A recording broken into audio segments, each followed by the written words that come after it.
know how you are about devil's lettuce, but I am definitely probably going to be smoking during this thing. I'll like look away from the camera, but that's fine. Let's play a song over here. Can you hear it? I can hear it. Yeah, I'm about to fuck him up. What the fuck, man? I'm making the beat too. Oh, really? Yeah. Pin-minded, it just stay clicking. Meister minute shot shooting like Dennis. Hope I stand a chance, I'm trying to break a leg. Catching hell, I've been Satan's fishing net. Motherfuckers stay ducked at me, acting blind. Got me bored, so I sit back and I sigh. Like a man while eating some dino nuggets. Yeah, these punch-ins, they got a buggy. Hold on. Fucking around. Did you just say something about Tyson Dino Nuggets? Yeah, bro. See, look, it was a punchline. Like, okay, so I thought of what made me think of it is like when I'm in the studio, sometimes I do like punch ins, right? And if you record, like if you're like some artists will fucking like they'll go in, they'll spit a couple bars, they'll come back and they'll record it again. Yeah. Or like they'll go like bar for bar, like they'll record a couple of bars and then record another couple of bars and then record another couple of bars. So I was like punch ins, and then punch made me think of Mike Tyson, and I was like, damn. And then Mike Tyson made me think of fucking Tyson Dino Nuggets, fucking, because I mean I love chicken nuggets, bro. Barbecue sauce, dude, some Kinder's Gold barbecue. Shit. Who doesn't like chicken nuggets? I mean, damn, dude. And anyway, fuck.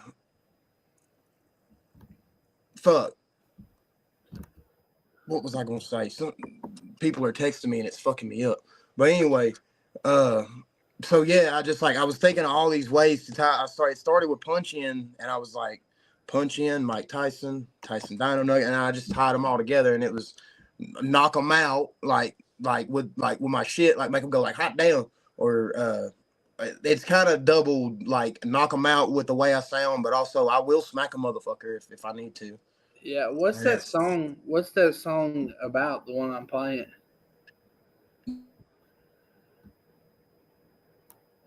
We lost him.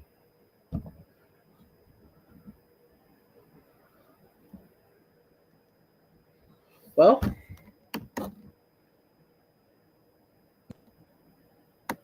back now. Yeah, People you're keep back. fucking calling me. Sorry, buddy. Anyway, this song is about absolutely nothing. Me just emptying out a notebook. I honestly wasn't gonna put it out, and because I was like, I'm not talking about nothing. I mean, I'm talking my shit, like I'm talking about me, but it's like if you was to ask me, like, I've got songs, like Do What I Gotta Do or like Underdog Anthem and shit like that. Like, yeah, I could break this song is more or less just like I could break down the punchlines for you.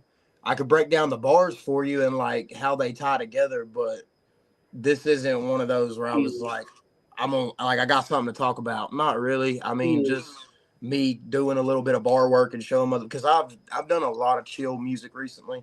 Yeah, and I've got an album coming out that is mainly like boom bop, real late. I wouldn't even call it boom bop, dude. It's just real laid back. It's very different for me. But it's what I felt like making. Like I've been like making beats, learning how to make beats, and that really has opened my ears and my eyes to different sounds and made me like want to, and made me try different like styles of music. And just this song was more or less just like me being like, even though I'm doing this chill laid back shit, don't think I can't still just rap my ass off. I can put a fucking beat on and just rap my ass off and still sound better than half the motherfuckers out. Yeah. Well, so the album, we got any features in it? No.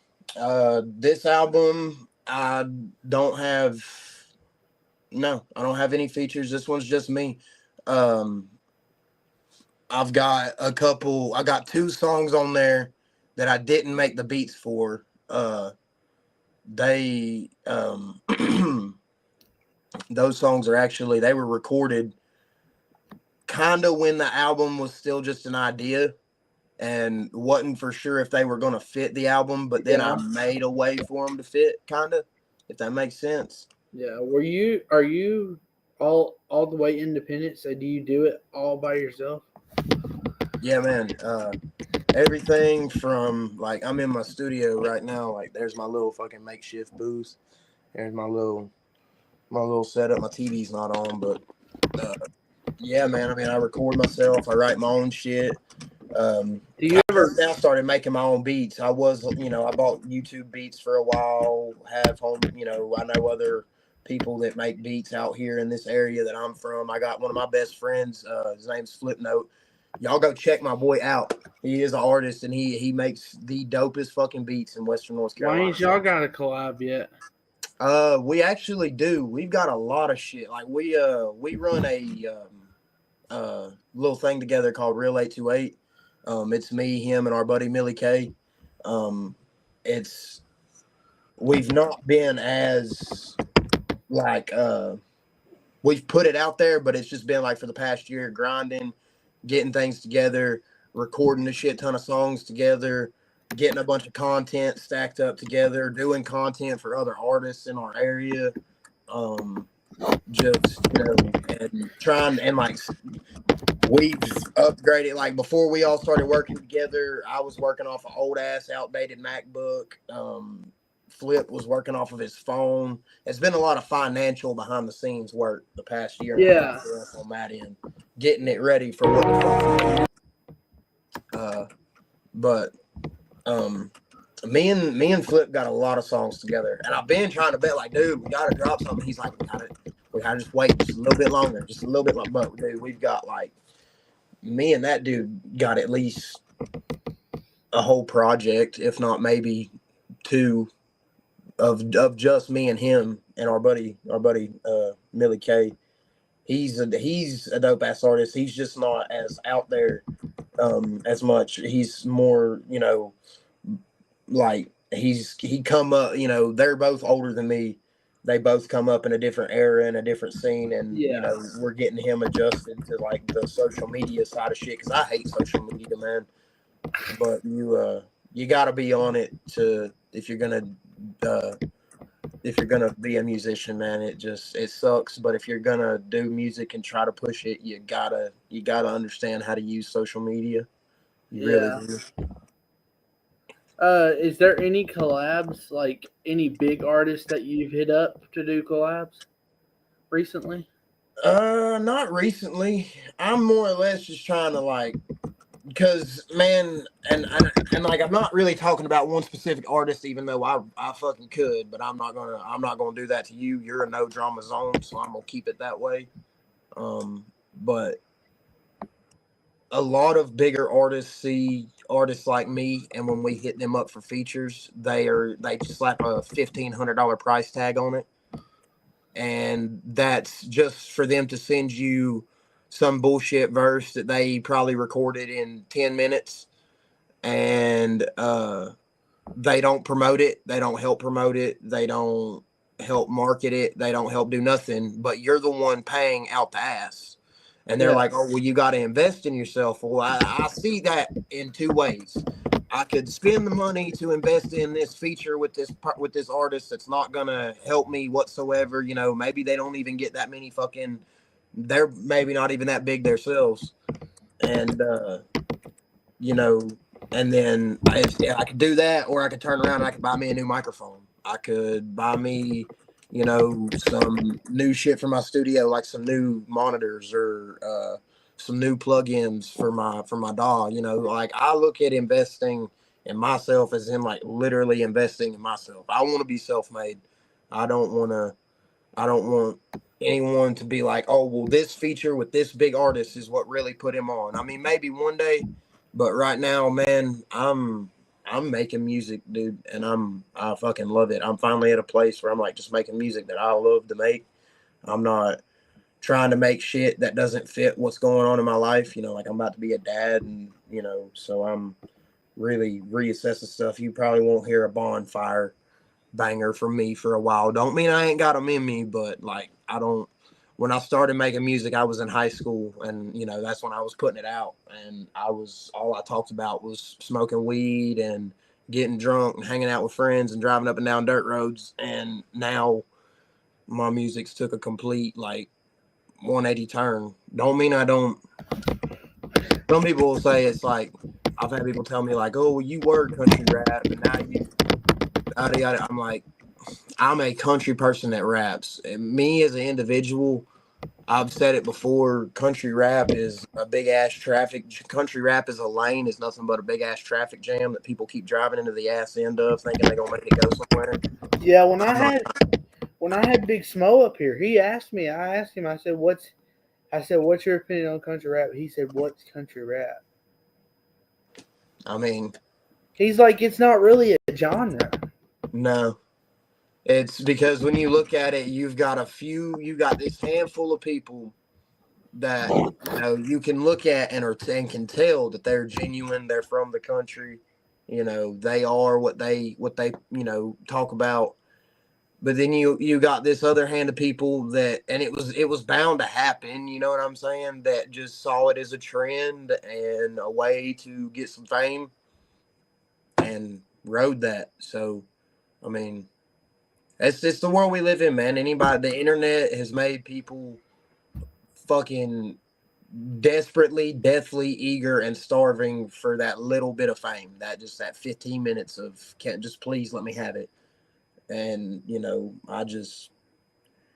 I fuck the fame, I just want to keep a roof over my family's head and keep my kid and my wife fed and maybe buy my mom a nice car. But I don't want to fucking be the world's most famous rapper. I just want to have a loyal fan base that listens to my music. Yeah. Well, I don't want to get too much into this drama, the Lord Lotus stuff. The Lord what? The Lord Lotus stuff. Lord Lust. Whatever. Yeah. But what's your question? I just wanted to know how you got on that song. Well, the music video might be took down, and I ain't really gonna talk about it. But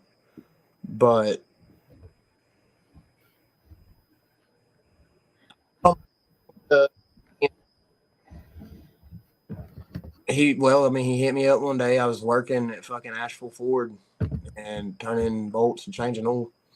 He hit me up and was like, we done a couple shows together, and he hit me up and was like, hey man, I got an album coming out. I'd love for you to do a song, or be a feature on a song. And he sent me his verse and the hook, and I was like, damn, this shit's pretty fucking hard. Dude's got talent. I mean, I will give it to him. He's got a lot of talent. Yeah. And that song, he paid for the whole studio session. We went and recorded the song at his studio that he recorded at the time. And then he paid for the fucking music video too. And had me come out to his little county out there in Madison, which is about 45 to an hour from me. And yeah, I mean, he's a good dude, man. Just leave it. I'm just gonna leave it at that. Yeah. Do you have any more features? Yeah, man. I got I wouldn't say with the biggest artists in the world, but yeah, man. I mean, when I started, dude, we were basically a group. We didn't call ourselves that, but my old producer is named Sticky, and my homeboy DMR, we started with, that was who I started with. I got a ass load of music with those two. Like Redneck Stomp was my second drop ever, and it's got my old producer on it. On my projects, I try my best to keep to do solo projects, because one thing I hate about artists, man, like if you're a bigger artist that's got, you know, some clout to give out, that's one thing. Like how Eminem done his last album. Yeah. You know, that was pretty cool. He gave other artists that he really fucks with a big platform to stand on. Like that's dope. But if you're a smaller artist, okay, like me or anybody, and you're just filling your catalog with features with bigger artists. Again, I'm not going to name names, but I could air out some dirty laundry. But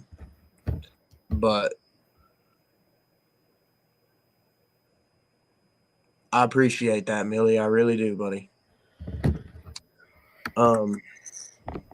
But yeah, man, it just I don't understand that. If you're an artist and you really want to do this music shit and you really want to make music, then why don't you make the music? Why don't you try to be an artist? Like, don't. Just like the same way you're talking about. I've hit artists up and they're like, "Well, you gotta pay this much to get me on an interview." I'm like, Yeah, everything's a money grab, man. And it's like it don't have to. Y'all motherfuckers are selfish, bro. It's literally. like, I just hit 501 Bryce up today, and he's like, "Well, you gotta pay $100 to get me on an interview." I mean, It ain't worth it. no. I mean, look. When I was a senior in high school, fucking Bez Believe had a he was he Hey, started B this Millie, song. stop spamming the chat. Fucking Bez Believe. I don't know if you've ever heard of him or I not. know who he is. He's one of them artists, man. I mean, I ain't really trying to start no drama or nothing, but fuck it. I mean, he done it to me and he's done it to several others. He'll get artists to pay for show slots, Yeah. and then the shows will get canceled. And then he can't give you a refund. But then he offers you half off to come play at another show. You still got to pay. Like that, he done that to me. I was a senior in high school, graduated. My family, a bunch of people gave me some money. I took that money and I was like, I saw Bez Believe. I kind of fucked with his music. I saw he was offering a show slot, and he was like, "Hit me up for details." He posted it on Instagram. I slid up, hit him up, dude. I still have tickets, backstage passes. All this shit got sent to me 2 to 3 weeks before the show because I bought my show slot like 2 to 3 months in advance. 3 weeks before the show, he canceled. Now, I'm gonna sound like a piece of shit, but he said that it's because his pops passed away. And like, if Lord strike me down, I know that you shouldn't joke about this, but if I'm bashing a dude who canceled a show because his dad really did pass away, I'm, my bad. But apparently that ain't the first time he's done that to people. I got wind from a fuck ton of other artists that were like, dude, he done the same shit to me, but it was his grandma is in the hospital, or the last one was his mom had passed away. And both his parents, now again, I couldn't look this up and tell you, but I'm pretty sure I've heard him rap about growing up without a dad. So yeah, like, I'm just throwing that out there. Upcoming artists, that are just like me, because I'm not anybody. I've maybe have 6 monthly listeners on Spotify. But that's crazy. don't let these bigger fucking artists con you into doing bullshit and paying their bills, because that's how they make a living, because they don't make a living from selling their music, because they don't make good enough music to get it sold. Yeah, that's why I loved it when Smo come up here.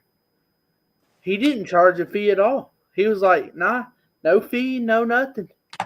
He said, "I want to come up to try to help you out." And see, I can see that because,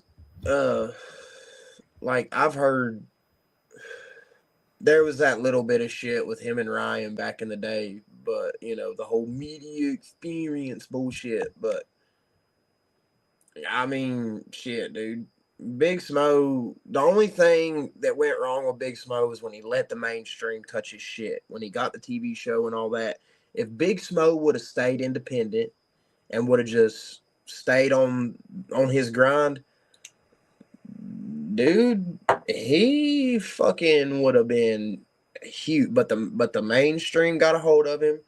They got their hands on his money, and they got their hands on his publishing and his music, and they made it to where Big Smo couldn't get as popular as he needed to be. And watch, it's gonna happen to fucking Jelly Roll too, bro. I mean, damn, now he's the biggest artist, one of the biggest artists in the world right now. But guarantee it, here in a couple of years, he's gonna be the most hated. It's already starting. A lot of people are starting to like. A lot of his old school fans are like, no. I'm one of them, and I said, I mean, I understand to a degree, bro. I understand as a man. I understand getting that bag, and I understand wanting to get your music on a different platform. But this dude talked about wiping his ass with contracts forever, and now he's changed his narrative. Like, you can look it up and watch. There's a little video. It's like a 20-minute little biopic on Jelly Roll. And it's him. He's telling a story of where he's shopping his music to all these labels. He's begging them to sign him for years.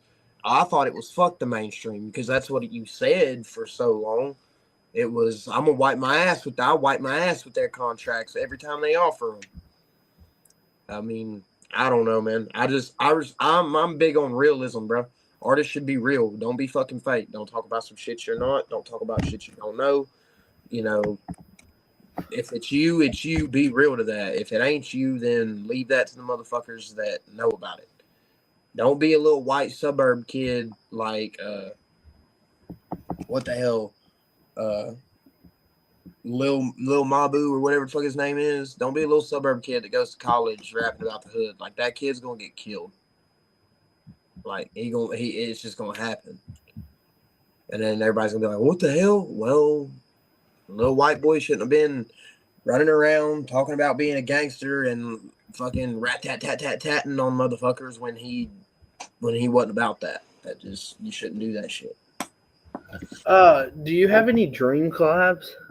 Fuck yeah, dude. Who would they be?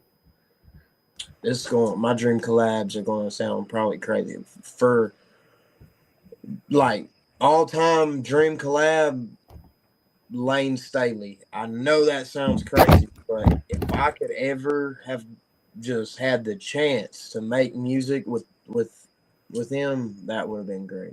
Or Chris Cornell. And they're neither one of them rappers, but to have him sing a hook and me rap like some, you know, that old school song like Remember the Name, and like how Linkin Park kind of done like rap and rock, you know, a little bit. Maybe do something like that, but a little bit more on the grungier side. That would have been dope. A lot of my dream collabs are dead, dude. I would love to collab with Yellow Wolf, Eminem, fucking Upchurch, Just Trey, Mac Miller. Damn, that's probably the biggest one. Mac Miller. Nipsey Mac Hussle. Miller. I didn't know he was dead. Really, dude? Oh yeah, Mac Miller. I know who that is. Yeah, man. He been dead since 2018. Rest in That peace, Upchurch bro. is like idol. Yeah, he's an idol for a lot of. He had a big, him and Eminem, dude. Because I didn't find Upchurch till I was like a teenager. It's like 13, 14 years old. Yeah. Mac Miller and Eminem I was listening to when I was. My dream is to get Upchurch on this podcast. Speak it into fruition, dog. Manifesting, man. I mean, I know happen, bro. I mean, he does I see he does these things every now and then. I mean, just be genuine. You're pretty neutral on a lot of shit, so I'd say he probably wouldn't he wouldn't look at you as like a Calhoun I call everybody that Calhoun dick riders. Fuck that. Like I'm sorry. I hate to do this to your channel, but it don't take much to know that I don't fucking like that guy. I don't like a lot. I have some opinions on that guy too, but I'm gonna keep them off the internet. I'll straight fucking say it. I mean, like, you've got an interview with somebody, that I don't fuck with whatsoever. And it's not even that I don't fuck with him, dude. It's just how quick he was to flip on his whole fucking crew. And which I don't know the whole story again, but how quick he was to flip on his whole crew just because some bigger artists were giving him some attention. Mr. Clean looking motherfucker. But yeah. Well, I guess that's all I have. That's all you got, brother? Yeah. M4, man. Hell yeah, it was good talking to you, buddy. I'm glad we finally got to sit down and do this, man. Bro, this has been like 2 years and I'm just playing. I was gonna say 2 years in the making, but nah. Hell yeah, bro. We definitely gonna have to sit down and do this again, man. It was fun, bro. It's my first ever interview. I enjoyed it. Hey, you're welcome back up on my podcast anytime. Sometimes I do open panels. Hell yeah, brother. Well, I appreciate you, man. I hope you have a great rest of your day, brother. You too. Yeah, buddy.